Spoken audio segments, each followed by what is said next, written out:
Hello and welcome to BKB hi-tech school. कैसे हैं आप लोग? बढ़िया होंगे। मैं रोज़ रोज़ पूछता हूँ और ऐसा ही मैं अनुमान लगा लेता हूँ कि आप सभी बहुत ही बढ़िया होंगे। देखिए, हम लोग जीव विज्ञान में आनुवंशिकता तथा जैव विकास प्रारंभ कर चुके हैं, जिसमें कि आज दूसरा दिन है। मैंने पहला दिन आप लोगों को इससे परिचय करवाया था। इसके बारे में मैंने कुछ बेसिक जानकारी दी थी। साथ ही साथ मैंने बताया था कि क्रमिक विकास क्या होता है, विभिन्नताएं क्या होती हैं और विभिन्नताओं के कौन कौन से प्रकार होते हैं। आप लोगों को याद होगा कि विभिन्नता में मैंने दो प्रकार का विभिन्नता का चर्चा किया था कल, जिसमें कि आप याद कीजिए, पहला जो था वह जननिक विभिन्नता था और दूसरा जो था वह कायिक विभिन्नता था। तो जननिक विभिन्नता और कायिक विभिन्नता में क्या डिफरेंस है, यह हमें जानना चाहिए। और किस विभिन्नता को हम लोग आनुवंशिक विभिन्नता कह सकते हैं, और फिर यह कौन सा विभिन्नता का संचयन होगा। जैसा कि हमने हेडिंग दिया है, आनुवंशिक विभिन्नता तथा उनका संचयन। आनुवंशिक विभिन्नता कैसा विभिन्नता है? विभिन्नता तो दो ही प्रकार का होता है ना, जननिक विभिन्नता और कायिक विभिन्नता। तो याद रखिए, जननिक जो विभिन्नता है उसको हम लोग आनुवंशिक विभिन्नता कहते हैं। क्यों? क्योंकि हमने कल बताया था आपको कि जो डीएनए होता है, अगर डीएनए में उत्परिवर्तन हुआ, म्यूटेशन हुआ, यानी डीएनए में एक्चुअली, अगर बेसिकली देखिए मैं आपको बताऊं, ध्यान दीजिएगा, डीएनए ऐसे होता है, ऐसे। ये स्ट्रैंड, ये भी एक केमिकल ही है, ऐसे आपको दिखा दूं।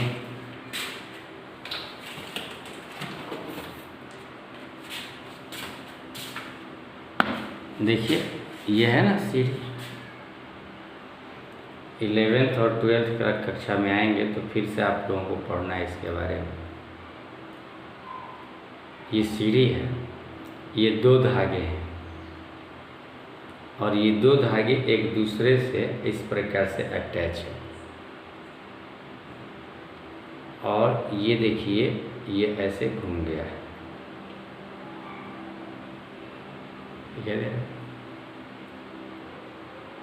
ये डीएनए है। ऐसा चित्र आप लोगों ने पुस्तकों के ऊपर भी देखा, और इसी से हमारा गुण बदल जाता है। हमारे प्रत्येक कोशिका के केंद्रक के अंदर ये चीज़ मिलता है। ये एक धागा हो गया, ये दूसरा धागा हो गया। बनता कैसे है? तो इसमें बहुत से चीज़ होती हैं। कौन कौन? देखिएगा, मैं बता रहा हूँ, कुछ बेसिक जानकारी भी आप लोग प्राप्त कर लीजिए। इसमें एक होता है पेंटोज शुगर, है ना, और पेंटोज शुगर के साथ अटैच रहता है एक नाइट्रोजिनस बेस कहते हैं इनको। अम्ल और क्षार का नाम सुने हैं? तो ये क्षार है, बेस मतलब होता है क्षार, नाइट्रोजिनस बेस। और एक और होता है फॉस्फेट। हालांकि यह फॉस्फोरिक एसिड के रूप में होता है, फॉस्फेट। इस तीन चीज से ये बनता है। जैसे ये ऐसे ऐसे भी आप देखे होंगे।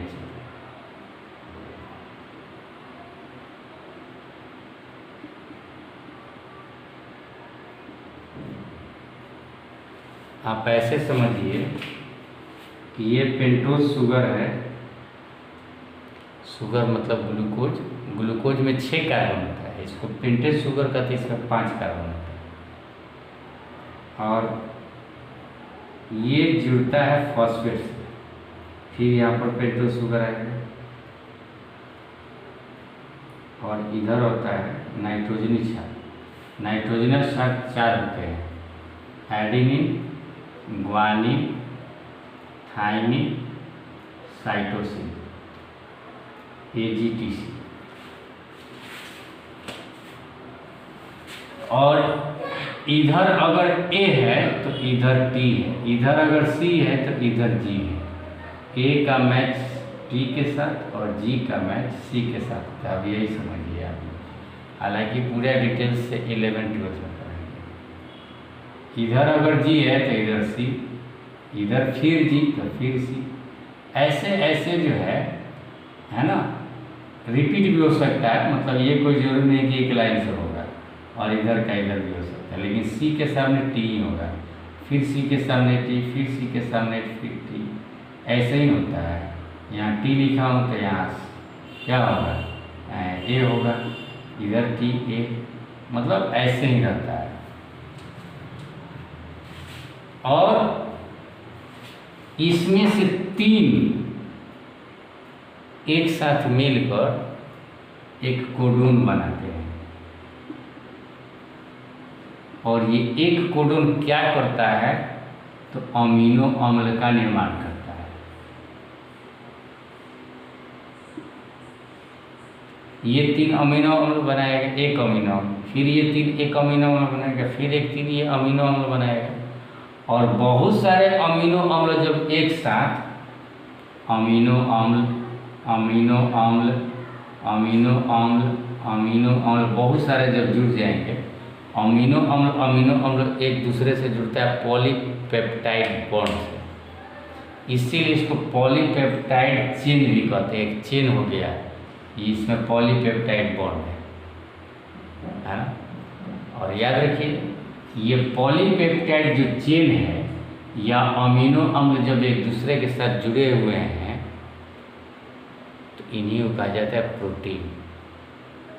और प्रोटीन बनाने वाले जितने अमीनो अम्ल के सेट हुए उन सब को कहते हैं जीन। एक प्रोटीन को बनाने में लगने वाले अमीनो अम्ल और वो अमीनो अम्ल बनाने वाले जितने भी कोडोन होंगे उन सब कोडोन के सेट को जीन कहा जाता है। और ये देखिए, हमारे माता पिता से अगर पढ़ने की बात करें तो हमारे माता पिता में भी इसी तरह सजा हुआ रहता है। जैसे अगर मान लीजिए कि ये मेरे पिताजी का है DNA, तो ACGCCCT है ना, ये तो मेरे में भी ऐसा ही होगा।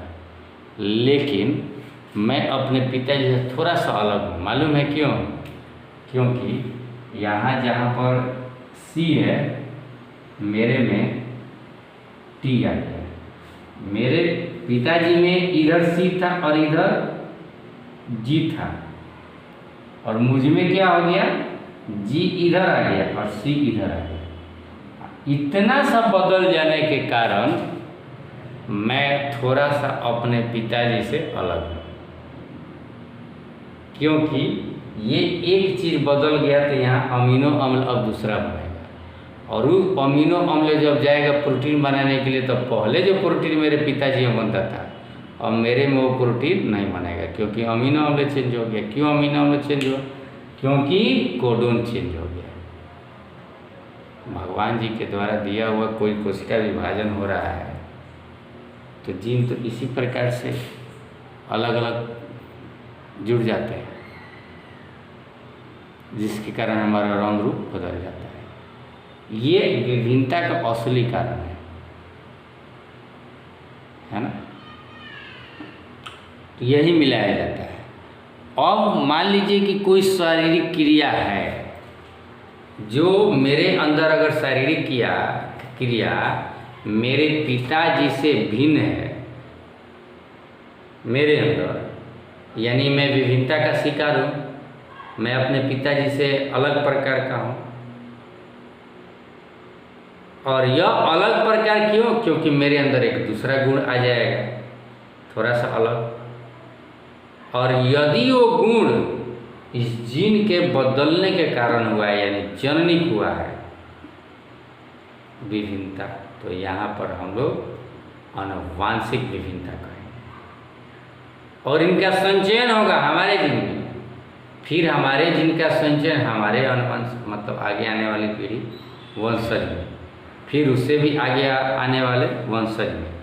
इस प्रकार से एक पीढ़ी से दूसरे पीढ़ी में ये चेंज होते जाएगा और जीनों का संचय होते जाएगा, संचय होते जाएगा, है ना। तो आनुवांशिक विभिन्नता और विभिन्नता के साथ उनका संचयन भी होता है इसी रूप में, है ना। सबका अगर कारक है, सबको अगर प्रभावित करने वाला कोई चीज़ है तो वो है जीन। अब हम चलिए बताते हैं आप लोगों को कि आखिर इस जीन में जीन कब बदलता है, कब चेंज होता है ना। तो अपने पुस्तक पर भी हम लोग आएंगे।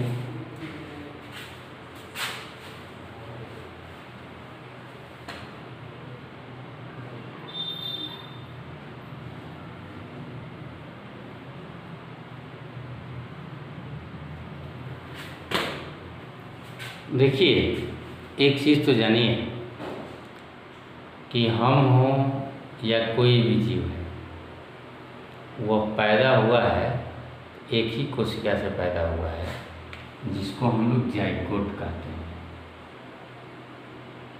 जाइगोट को ही हिंदी में युग्मनज कहते हैं। और इसमें कोशिका विभाजन होता है, चाहे समसूत्री कोशिका विभाजन हो या अर्धसूत्री। हालांकि जब युग्मनज बन गया तो अब इसमें जब होगा तो समसूत्री कोशिका विभाजन होगा, माइटोसिस सेल डिवीजन होगा, है ना। दूसरी बात यहाँ पर समझिए कि लैंगिक प्रजनन मनुष्य में होता है, और लैंगिक प्रजनन में ही चाहे मनुष्य का हो, चाहे गधा का, चाहे घोड़ा बकरी किसी का भी, उसी के जीन में बदलाव होता है और सब में लैंगिक प्रजनन होता है। और लैंगिक प्रजनन में मालूम है कि एक कोशिका है जिसको हम लोग ओवम कहते हैं, वह फीमेल से आता है यानी माता से आता है, और एक जिसे हम लोग स्पर्म कहते हैं, स्पर्म अलग अलग आकार के होते हैं ये युग्मक। ये मेल गैमेट है, ये फीमेल गैमेट है। ये मेल से आता है यानी फादर से आता है, मेल उधर फीमेल लिखे है तो इधर मेल लिखा है। और ये बने कैसे या ये कैसे बना, ये सोचना है। तो ये बताइए, एक कोशिका है और एक कोशिका से दो कोशिका कैसे बनेगा, आप खुद सोचिए। एक कोशिका से दो कोशिका कैसे बनेगा?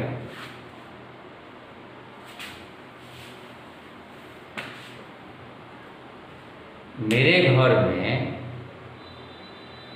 4 लड्डू हैं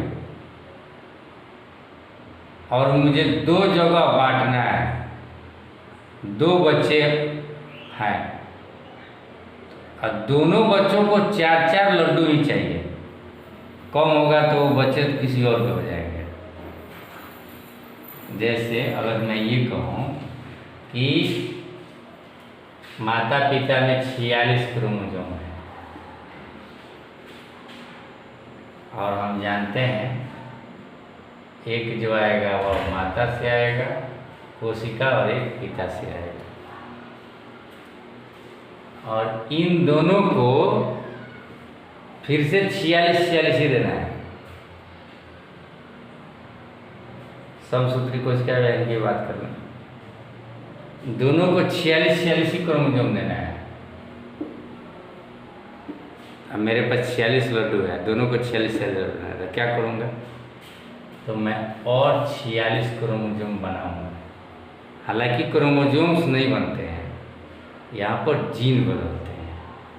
क्रोमोसोम की संख्या नहीं बढ़ती है, ये हमेशा याद रखिएगा, नोट करने वाला चीज़। क्रोमोसोम्स की संख्या नहीं बढ़ती है, क्या बढ़ता है? जीन की लंबाई बढ़ती है। 46 क्रोमोसोम चाहिए। क्या करूँगा? ये क्रोमोसोम गिनने में तो उतना ही रहेगा, लेकिन एक तरह से अमाउंट जो जीन का हो जाएगा वो लगभग 46 गुना 92 का हो जाएगा, और ये बंटवारा होगा, तब जाकर 46 सेल दोनों को मिलेगा। यानी कोशिका विभाजन के समय सिर्फ ये याद रखिएगा, मान के वाली चीज़, कि जब भी कोशिका विभाजन होता है, एक कोशिका से 2 कोशिकाएं बनती हैं, तो होता क्या है कि जीन का प्रतिलिपि बनता है,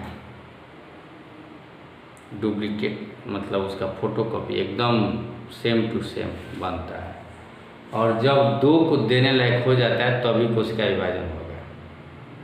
लेकिन ये भी कमाल की बात है ना, कि जैसे देखिए अब जीन कैसे, क्यों? अब प्रश्न है कि 46 क्रोमोसोम ही रहते हैं, 92 क्रोमोसोम्स नहीं होते हैं, तो कैसे नहीं होते हैं ये भी सोचना है। तो पहले मान लीजिए कि ये क्रोमोसोम्स था, है ना, ये भी क्रोमोसोम है, ये भी क्रोमोसोम है, ये भी क्रोमोसोम है, और क्या हुआ कि जब कोशिका विभाजन की जरूरत महसूस हुई, तो यह खुद देखिए, ये अब ये क्रोमैटिड्स हो जाएंगे, और ये देखिए यहाँ पर ये डबलिंग हो गया,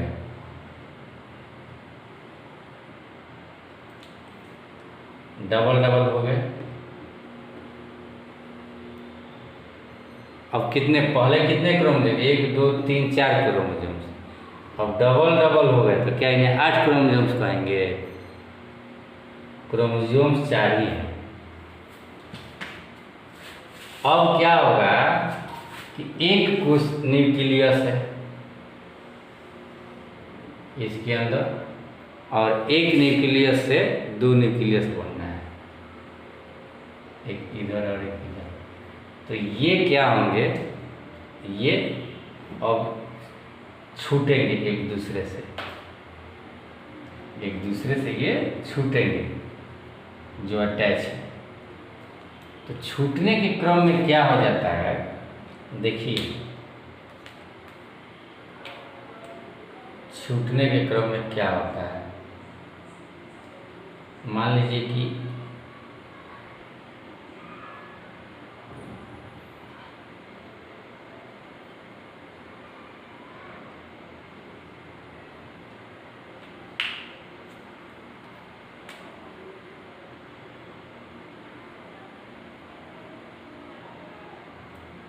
कुछ दिखाई दिया आपको?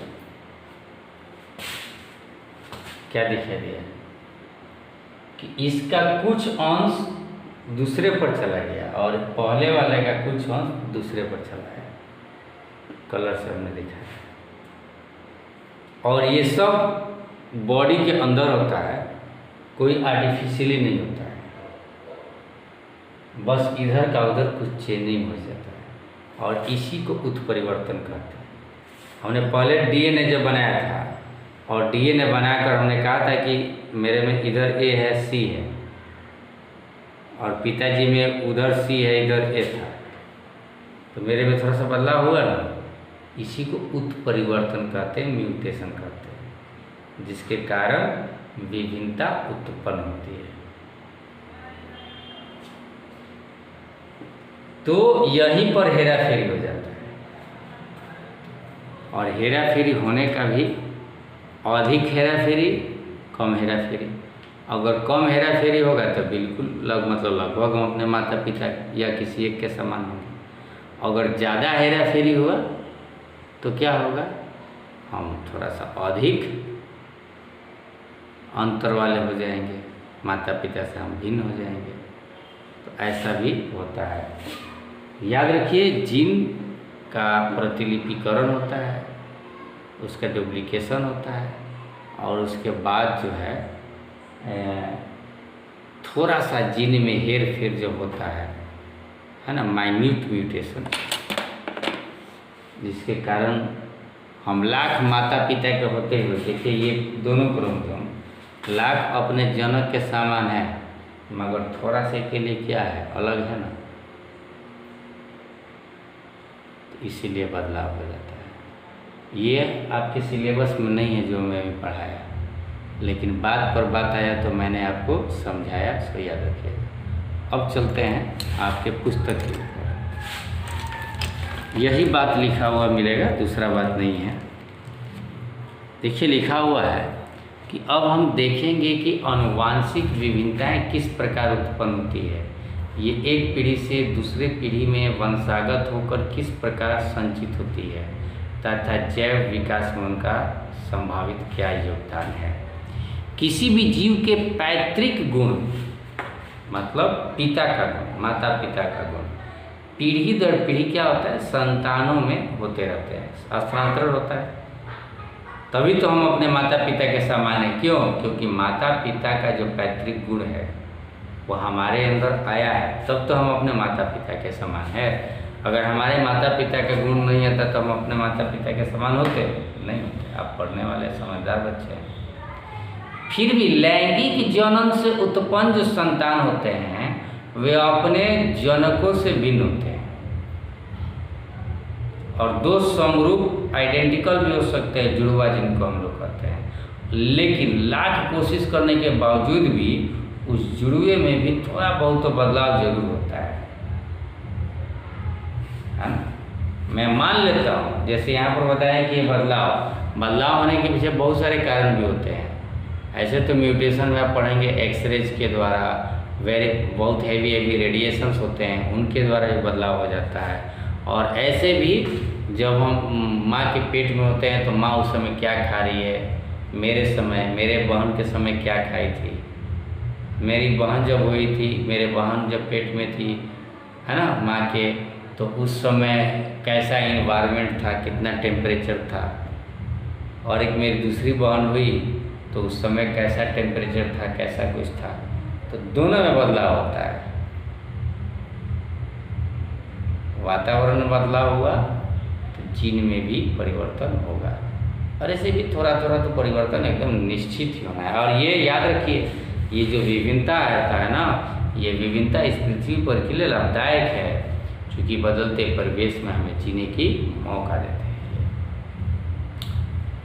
तो मैं यह समझाऊं कि जीवन के अपने जनकों से समानता का कारण उनके जीन की प्रतिलिपि बनना। जीन की प्रतिलिपि भी बताया था ना, ये जीन का क्या हो रहा है, प्रतिलिपि हो रहा है। क्रोमोसोम्स का प्रतिलिपि मतलब जीन का प्रतिलिपि, है ना।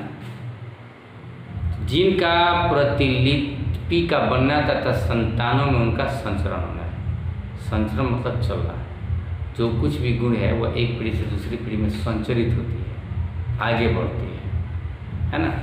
एक ही जनक के दो संतानों में जीन के एक ही प्रकार के स्रोत होने पर उनमें पाए जाने वाले जीन बिल्कुल एक समान नहीं होते हैं। तभी तो हम भाई से थोड़ा सा अलग हैं। बिल्कुल समान होंगे, एक समान होंगे, लेकिन कोई कहेगा कि एकदम बिल्कुल सेम, ऐसा नहीं हो सकता है। ठीक है।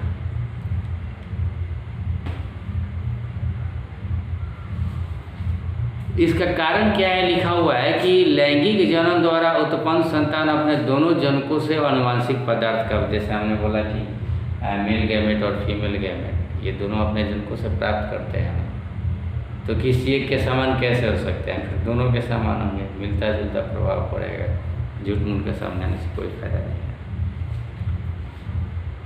आनुवांशिक पदार्थों के विभिन्न प्रकार के समुच्चय को ग्रहण करते हैं लैंगिक प्रजनन के द्वारा। आनुवांशिक पदार्थों में विभिन्न प्रकार के समुच्चयों का निर्माण होता है। डीएनए के प्रतिलिपि के निर्माण में हुई फेरबदल तथा लैंगिक जन्म के समय आनुवंशिक पुनर्योग के कारण ही होता है ये फेरबदल। मतलब शरीर के अंदर या जो कुछ भी बदलाव अगर होता है तो उसके पीछे कारण क्या है कि डीएनए का प्रतिलिपिकरण। और डीएनए का प्रतिलिपि यानी वही डबलिंग होते समय क्या कैसा परिवेश था, इसके ऊपर डिपेंड करता है कि बंटवारा किस प्रकार का। आनुवंशिक विभिन्नताएं क्रोमोसोम पर जीन की व्यवस्था में परिवर्तन तथा डीएनए के निर्माण में संलग्न नाइट्रोजनी क्षारक के अनुक्रम में परिवर्तन के कारण भी उत्पन्न हो सकती है। इसी को नाइट्रोजनी क्षारक कहते हैं। मीट किया यहाँ पर मैंने बताया था कि एडेनिन ग्वानिन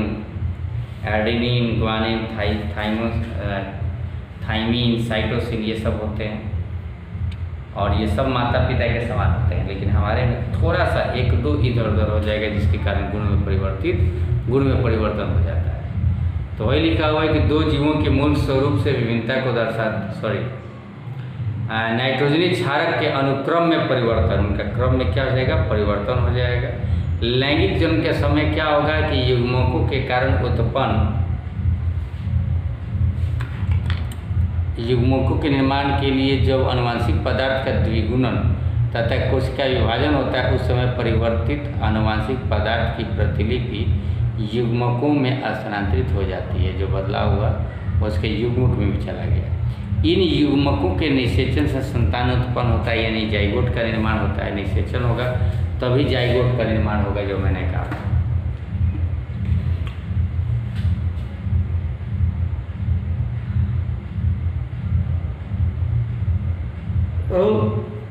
उस समय परिवर्तित आनुवंशिक पदार्थ की प्रतिलिपि स्थानांतरित हो जाती है। इन युग्मकों के निषेचन से उत्पन्न संतान में वैसे परिवर्तन आनुवंशिक पदार्थ भी होते हैं परिवर्तित, जो जीव के मूल स्वरूप से थोड़ा सा तो विभिन्नता को दर्शाते हैं।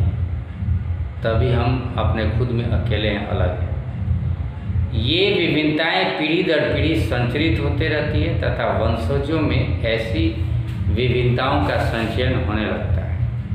वंशज हमारे जितने भी वंशज आएंगे सब कहीं न कहीं कुछ न कुछ थोड़ा थोड़ा गुण संचित करेंगे ना। विभिन्नताओं का संचयन उन जीवों में अधिक तेजी से होता है, जो मैं कहूँ कि जो बच्चे तेजी से पैदा करते हैं। बच्चे जितने ही तेजी के साथ करेंगे तो उनमें म्यूटेशन, जैसे अब सोचिए कि एक हाथी अगर भाई जब 80 साल पर बच्चे को जन्म देती है तो उसमें जल्दी से परिवर्तन आएगा कि मच्छरों में आएगा। तो आप क्या कहेंगे, मच्छरों में। क्यों? क्योंकि मच्छर हर 2-3 दिन पर जो है नए बच्चे को जन्म देते हैं। मच्छर सूक्ष्म जीव है, छोटे जीव है ना। तो ये जल्दी बच्चे को जब जन्म देंगे तो उनमें थोड़ा गुण परिवर्तित होगा और पता चलेगा कि 80 साल में न जाने कितने मच्छर पैदा हुए और कितना परिवर्तन उनके अंदर हो गया। जैसे कोरोना ने समय बदला और अब कोरोना पहले जंतु में पाया जाता था, लेकिन अपना धीरे धीरे बदलाव यानी विभिन्नता आते अब ऐसा समय है कि उसका रूप बदल गया। जैसे चाइना के कितने लोग मर गए, इंडिया में भी कुछ लोग मरे और देश के लोग मरे। इसका कारण क्या है? एकमात्र कारण है। क्या कारण है बताइए? कारण है अलैंगिक प्रजनन में युग्मकों का बनना, और वो है विभिन्नता का संचयन होते रहता है। जनन क्षमता तेजी के साथ होगा, बच्चे बहुत तेजी के साथ आगे बढ़ेंगे, है ना। वह में गुणों का संचरण होते रहेगा। लेकिन ये भी सत्य है कि ये थोड़ा जो संचयन हो रहा है आने वाले समय में बड़ा परिवर्तन लाएगा और नए प्रजाति को भी जन्म दे सकता है। मूल जनक से समानतः ऐसे पौधे, ऐसे संतान उत्पन्न होते हैं जिनके शरीर में मूल स्वरूप तो अपने जनक के समान होता ही है, परंतु उनमें विभिन्नता भी अवश्य होती है। फिर ऐसे वंशज अलग अलग अगली पीढ़ी को जन्म देते हैं। इन पीढ़ी से फिर उत्पन्न संतान जो फिर होंगे बाद में, वे मूल स्वरूप में एक दूसरे के साथ संचरित करवाते जाएंगे। तो इस प्रकार से एक पीढ़ी से दूसरी पीढ़ी में ये संचित होते जाते हैं। ठीक है, तो आज मैंने आप लोगों को कुछ डिटेल्स में समझाया, ये सब भी चीज़ समझाया। इसको भी आप लोग नोट्स करेंगे कि आनुवंशिक विभिन्नता तथा उनका संचयन किस प्रकार से होता है। फिर से हम लोग कल आनुवंशिकता के बारे में अध्ययन करेंगे। सो आज के लिए इतना ही। Thank you.